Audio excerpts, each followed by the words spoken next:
Hey everyone, Internet Vicious Book Reader here. Today I want to talk about Friends, Lover, and the Big Terrible Thing by Matthew Perry. Before we get into the book, we of course got to talk about Friends. Friends used to be one of the biggest thing on television.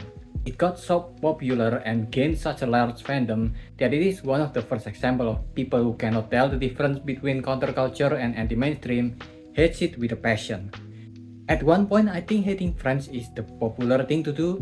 There are more people that cry how they hate the show more than there are people who say they like it. It's that weird. That is until the Big Bang Theory actually show people what a sitcom with a lack of joke looks like, and now liking Friends is somewhat normalized again. It's a big enough show to go through that journey. My own journey with the show itself is complicated. I got to watch the show at my worst point in life where rent is always a few months behind, and there would be days each month where I don't get to eat. It's why I got fatter since I would just buy affordable carbs every time I eat.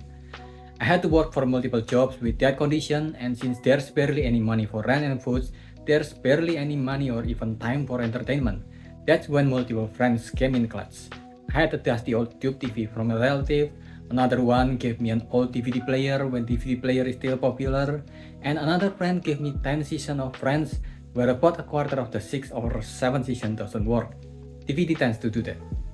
Between multiple jobs besides working and eating, usually I hold myself in this small room with a bed and a table and watch 10 seasons of Friends on repeat for years, hoping that life will get better. Thankfully, I'm one of the lucky few that got better opportunities to live a more comfortable life now while making these stupid little videos. But that was my experience with Friends. In the most literal sense, if it wasn't for the show called Friends, most likely I wouldn't still be here. I've never watched Friends again since that time after I can watch other things now, and I never really followed the people that are the star of the series, but when I saw this memoir come out a few years ago, I thought, hey, I get that one day when it's on discount. Then last year I got it on a discount, and then Matthew Perry passed away. And I don't want to be the guy on YouTube who goes, hey, that guy just died. Let's make a video about him as soon as possible. So I keep delaying reading it until the tabloids have their field day. I shared off that since the book might be one of the most personal memoir that I read. Matthew Perry doesn't come out as a likable guy in this story. He's a troubled man to say the least, and there are even points in the book where you can call him a douchebag, and unfortunately you're not going to be wrong. The book introduces him as a guy with drug and alcohol problems. It starts with an explosion of his colon, because he overdosed, which at that time he survived. The opening in this prologue even said that he should be dead, that this book should be considered as a message from beyond, which unfortunately aged a bit too well for his own good. And speaking of unlikable, he started chapter 1 by bragging about his rented house view, his real house being renovated, his art collection. Actually, he came out on a already rich background with house with views, but the one thing he doesn't have is parents that are there for them. They even sent a 5 years old him without anyone to go on a plane. It's the 1970s, the age where it is normalized for parents to just not do their job as parents and have a high expectation to their kids to turn out well without them having to put efforts. I don't know how much that affected him, but he did grow up to be a very anxious and lonely man, so lonely that most of the time he is Chandler from Friends instead of Matthew Perry. This is when he unfortunately turns to drugs and alcohol to stave off the loneliness and anxiety. His history with drugs itself started really early, like immediately after he was born. It's the 1960s, it's closer to Victorian era I guess, when the doctor decided to give baby Matthew pentobarbital, a drug that is now considered class C4. Not dangerous, but can be very addictive. An unfortunate description that will follow him the rest of his life to the very end. Then, right after getting out of the drugs, Dad went off to work and never came back, abandoning Matthew that was just born and the 21 years young mother. Because of this, he had to mature beyond his age, losing a major part of where he's supposed to do some growing up. Here he also learned how to be the clown in the house that makes people laugh. And since she's so young, her mother then started dating again, which unfortunately makes parting become a defining factor of his youth. He also watched his mother being so lonely and absorbing it as his own. It doesn't help that they kept moving and Matthew had to spend most of his youth alone in his childhood home. He grew violent at one point, even attacking his mother's boyfriend's son at the time, the young Canada Prime Minister Justin Trudeau. And before he got to learn how to cope with all this trouble, he unfortunately learned that he can't just make it temporarily go away with alcohol.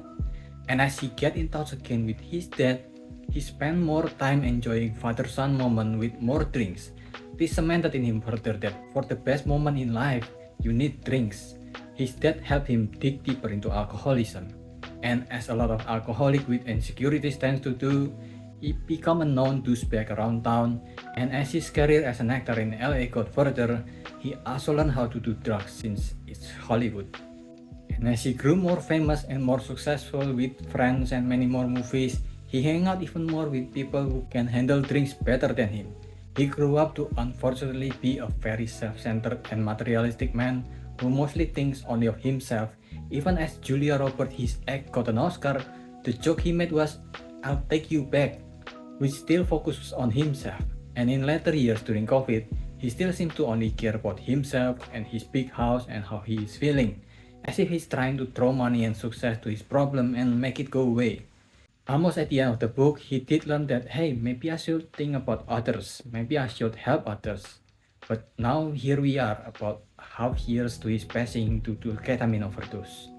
I'll be honest, most of the book are not worth reading unless you're a fan of any of Matthew Perry's works, which most often just means the book is worth it if you're a fan of Chandler Bing from Friends. Some of the content is just him talking about nothing, and a lot of them he's so desperate to be funny that it gets a bit tiring. They do kind of fit with how insecure he is as a person, as the book has suggested multiple times. The jokes are there because he wants you to like him. He wants you to see him as a funny man. The jokes are there so you won't abandon the book, so you won't abandon him. But unfortunately, at the same time, it also makes the writing becomes more repetitive because of how desperate some of these interruptions are. It is also one of the most vulnerable books I've read. He is stuck in a bad place and never managed to get out. In his childhood, parental neglect and not given time to grow up, his surrounding dig him to a hole that he get into.